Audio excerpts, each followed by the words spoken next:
45장 1절부터 8절까지의 말씀입니다. 창세기 45장 1절부터 8절까지의 말씀, 여러분과 제가 한 절씩 교독하십시다. 창세기 45장 1절부터 8절까지의 말씀. 요셉이 시종하는 자들 앞에서 그 정을 억제하지 못하여 소리질러 모든 사람을 자기에게서 물러가라 하고 그 형제들에게 자기를 알리니 그때에 그와 함께한 다른 사람이 없었더라.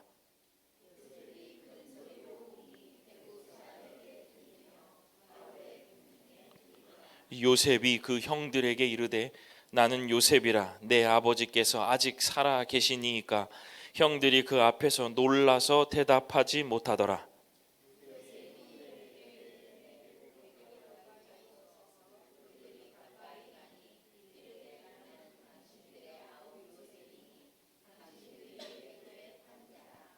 당신들이 나를 이곳에 팔았다고 해서 근심하지 마소서, 한탄하지 마소서. 하나님이 이 생명을 구원하시려고 나를 당신들보다 먼저 보내셨나이다.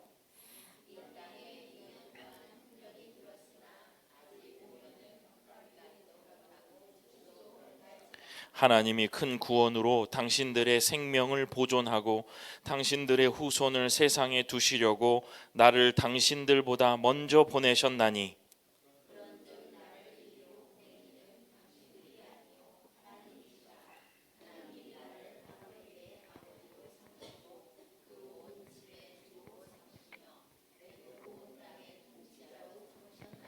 아멘. 기도하겠습니다.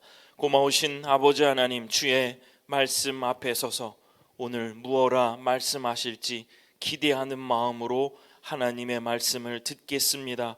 우리들의 마음을 하나님 옥토로 만들어 주시고 주의 귀한 말씀의 씨앗이 뿌려질 때에 좋은 결실 맺는 귀한 말씀의 시간 될 수 있도록 아버지 하나님께서 은혜를 베풀어 주옵소서. 집중하여 들어서 하나님의 귀한 말씀을 한 톨도 떨구지 않고 우리의 말씀에 적용하며 살아드림을 통하여 주의 자녀로 성도로 인정받고 칭찬받는 저희들 되게 하여 주시옵소서. 감사드립니다. 예수님 이름으로 기도드립니다. 아멘. 창세기 45장 1절부터 8절의 본문을 가지고 선대, 하나님 안에서 다시 쓰는 히스토리, 하나님 안에서 다시 쓰는 히스토리라는 제목으로 말씀을 선포하겠습니다. 시즌 4의 네 번째 주일입니다. 선대하며 산다는 것이라는 주제로 우리가 시즌 4를 보내고 있습니다. 여러분, 선대하고 살고 계십니까? 다른 사람들을 선대하고 계세요? 아니면 옳은 소리라는 허울로 다른 사람들을 깎아내리거나 창피를 주며 살고 있지는 않으십니까? 너그럽게 대하고 계시죠? 이러한 인식이 있으면요, 아이러니하게도 우리의 삶에 너그럽게 대할 수 없는 상황이 많이 벌어지고 있음을 확인할 수 있습니다. 제가 지난주에 한 분과 통화를 하면서도 이런 이야기를 들었어요. 목사님, 선대하며 살고 싶고 선대의 말씀으로 살고 싶으니 왜 그렇게 선대할 수 없는 상황이 올까요? 왜 그러냐면 우리가 그런 삶으로 그 우리의 인생을 바라보니까 그런 일들이 더 많이 보이는 거예요.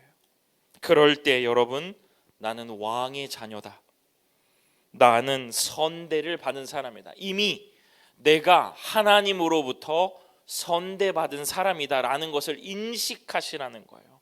이것이 인식하신 분들과 인식이 있는 분들과 없는 분들의 차이는 엄청납니다. 나는 약속의 자녀다, 나는 내가 이미 선대를 받은 사람이다, 너그럽게 대할 수 없는 상황일 때 여러분 이것을 꼭 인지하고 계시라는 거예요.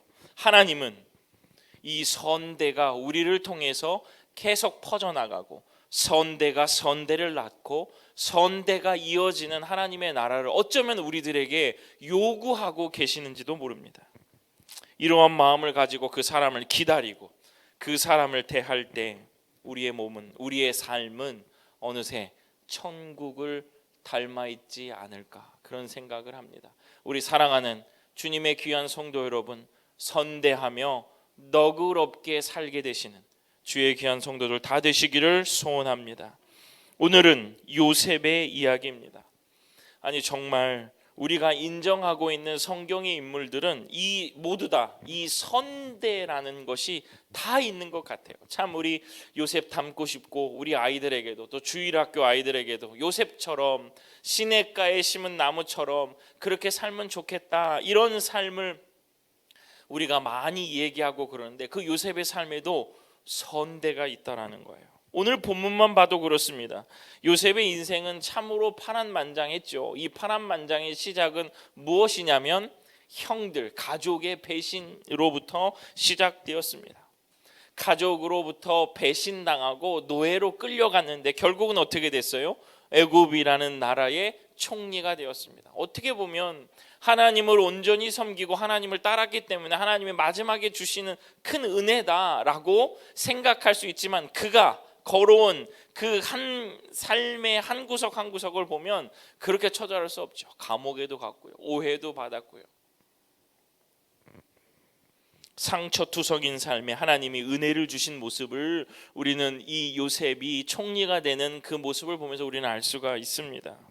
심지어요, 이 바로 뒷장 5장 뒤죠. 창세기 50장을 보면요, 자신을 판 형들을 복수하지 않는 그 본문이 나오거든요. 도리어 그들을 껴안고 그들의, 제가 이따가도 말씀드린 그들의 자녀까지도 내가 먹이겠습니다 이렇게 얘기해요 요셉이. 여러분 이게 가능합니까?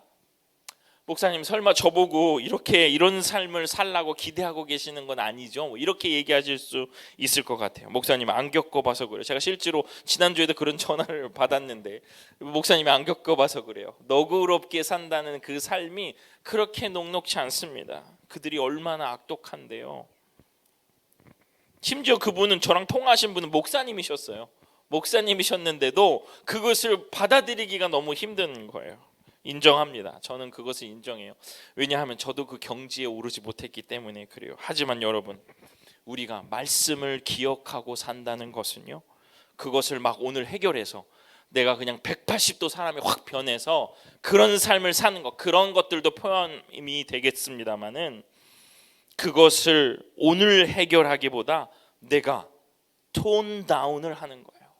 어떤 사람을 향해 있을 때 내가 그것을 날카롭게 대하거나 아니면 어떠한 생각을 가지거나 아니면 합리적인 거, 옳고 그름을 따지는 그러한 나의 마음속에 톤 다운, 나의 그 마음속에 드는 분노와 아니면 지적하고 싶은 마음을 약간 낮추는 거예요.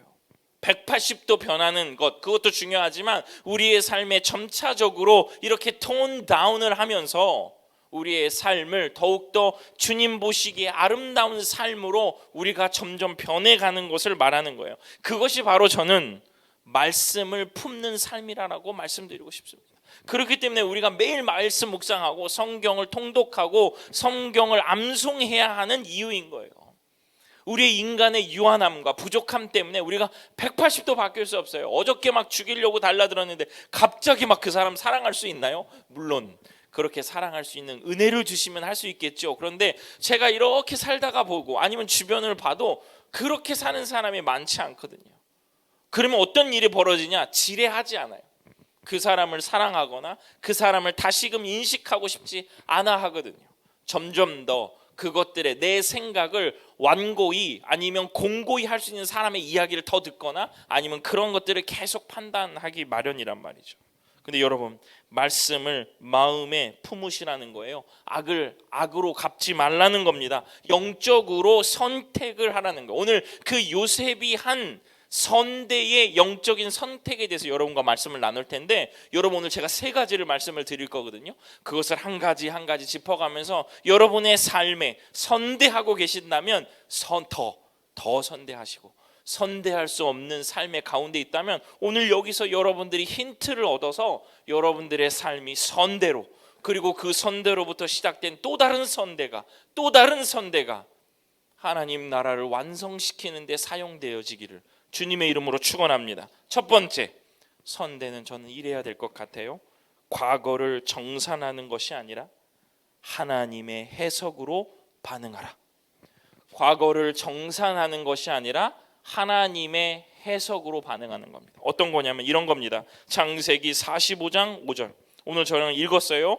당신들이 나를 이곳에 팔았다고 해서 근심하지 마소서, 한탄하지 마소서. 하나님이 생명을 구원하시려고 나를 당신들보다 먼저 보내셨나이다. 아멘. 요셉은 형들의 죄를 알고 있었습니다. 그렇죠? 자신이 겪었던 그 무고함 속에서 겪었던 그 고통을 생각하면 그 고통은 결코 가볍지 않아요. 총리가 된다고 해서 잊어버리는 그 고통이 아닙니다. 그러나 요셉은 그 형들의 죄를 들추지 않았어요. 계산하지 않았습니다. 어떻게 했냐면 도리어 하나님의 눈으로, 하나님의 시각으로 그것을 다시 해석했다는 거예요. 여러분, 여러분의 삶에 선대할 수 없는 상황들이 있다면 정산하려고 하지 말고 하나님의 눈으로 다시 한번 해석해보는 여유와 너그러움이 여러분에게 있기를 소원합니다. 형들은 그를 팔았지만요, 요셉은 뭐라고 얘기해요? 자신을 하나님이 보냈다라고 해석해요.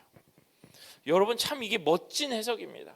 사실은 형들은 팔았어요. 그런데 요셉은 어떻게 해석하냐면 하나님이 나를 먼저 보내셨다.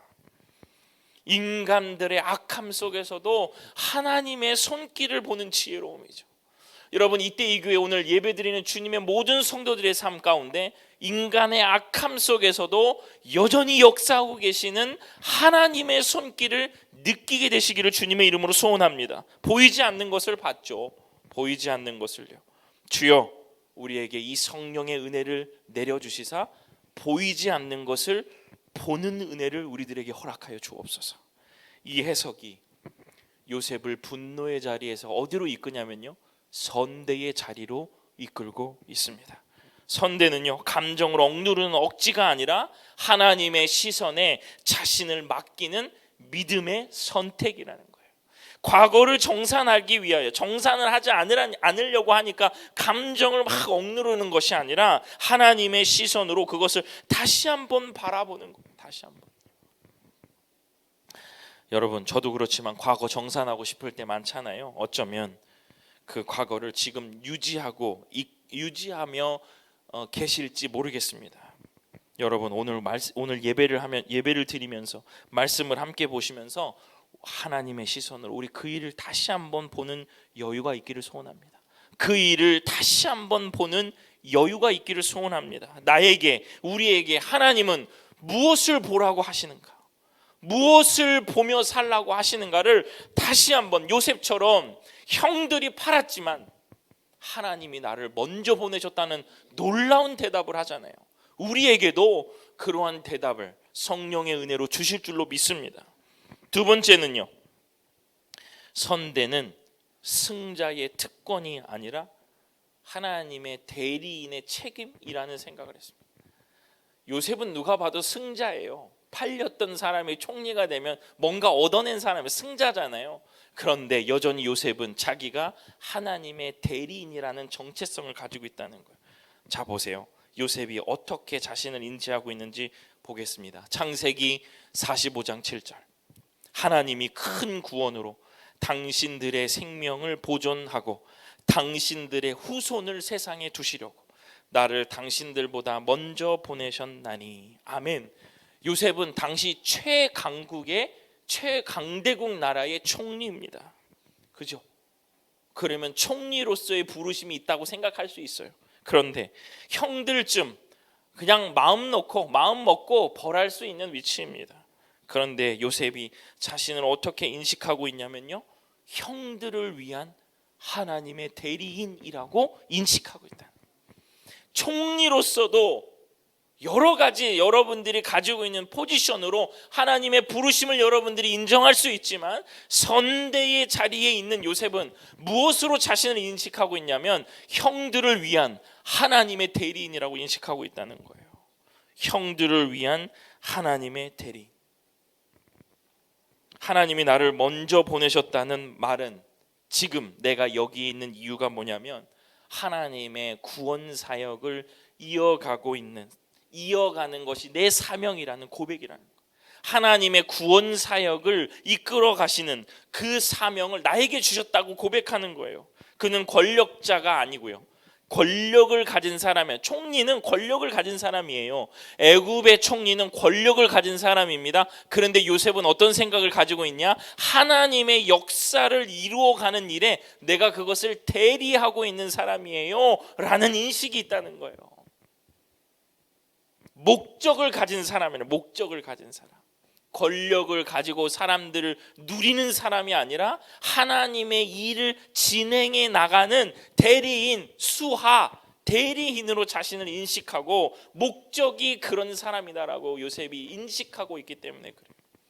사랑하는 주님의 성도 여러분, 우리의 삶 가운데에 여러분들이 판단자가 아니고요, 권력을 가지고 그것을 누리고 휩쓸어 버리는 사람이 아니라 여러분의 삶 가운데 하나님이 주의 역사를 이루시는 대리인으로 세우셨다는 것을 여러분의 마음속에 인식하시는 귀한 은혜가 있기를 소원합니다. 힘이 있는 자가 베푸는 아량 정도가 아니에요. 내가 돈을 많이 벌어서 몇 푼, 얼마 이렇게 드리는 정도가 아니라 하나님의 뜻을 대행하는 책임 있는 태도죠. 하나님의 역사를 대행하는 책임 있는 태도라는 거예요. 하나님은 우리가 받은 은혜를 축적하기를 원하지 않으시죠. 그죠? 흩어져라, 흘려보내라.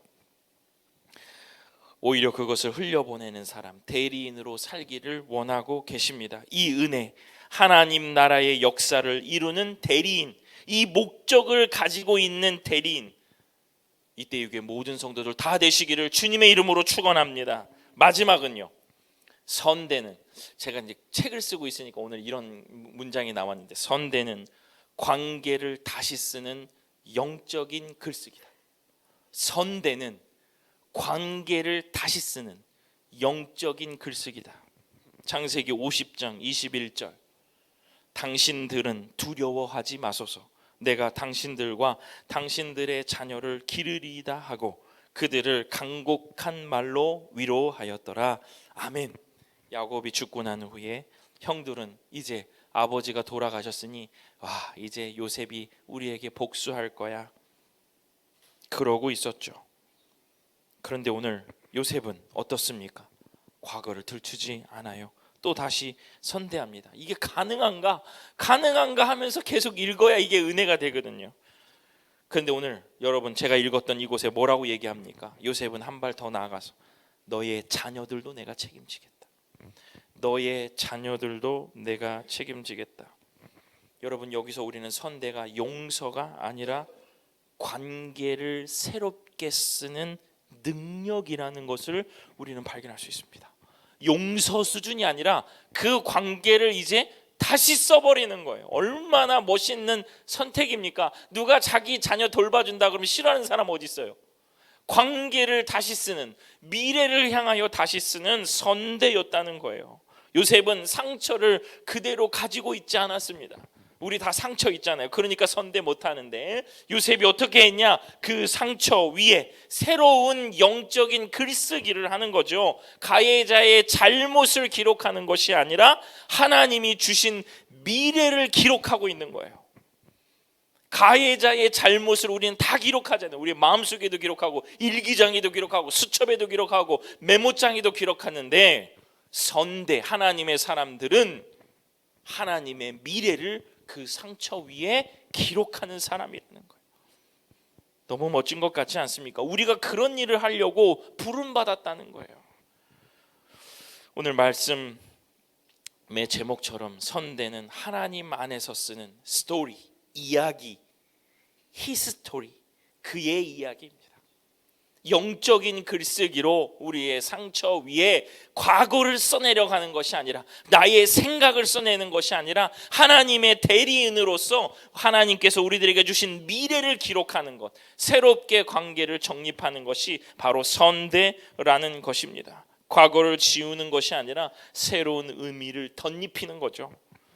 용서는 잊는 것이 아니라 기억을 새롭게 쓰는 겁니다. 여러분의 선대로, 사랑으로, 은혜로 기억을 새롭게 쓰게 되시는 주의 성도들 다 되시기를 주님의 이름으로 축원합니다. 말씀을 마칩니다. 여러분, 요셉이 한 이 선대에 전략이 있었습니까? 전략이 있었습니까? 없었습니다. 하나님의 사랑으로 우리가 훨씬 더 커져야 돼요. 우리의 삶이 훨씬 더 커져야 됩니다. 여러분, 우리 티격태격하고 있는 거 많죠? 사람과 아니면 여러 가지. 우리의 수준이 티격태격할 만한 수준이니까 티격태격이 되는 거예요. 그런데 만약에 우리가 아주 넓은 무한대의 사랑, 무한대의 너그러움, 하나님께서 우리들에게 주신 그 헤세드가 가득 차 있다면 티격태격할 일 별로 없을걸요. 우리도 고만고만하니까 티격태격하고 그것이 봐지고 그만하게 말하게 되어지는 거예요. 사랑하는 주님의 성도 여러분, 우리가 눈으로 입으로 욕하고 있지만 다 고만고만하다는 것을 여러분 기억하시길 바랍니다. 우리가 우주처럼 커져봐요, 그게 그렇게 크게 보이지 않을걸요. 요셉은 하나님의 해석을 믿었고 하나님의 사명을 품었고 하나님의 미래를 바라보는 선택을 한 사람입니다. 그것이 선대로 나타났죠.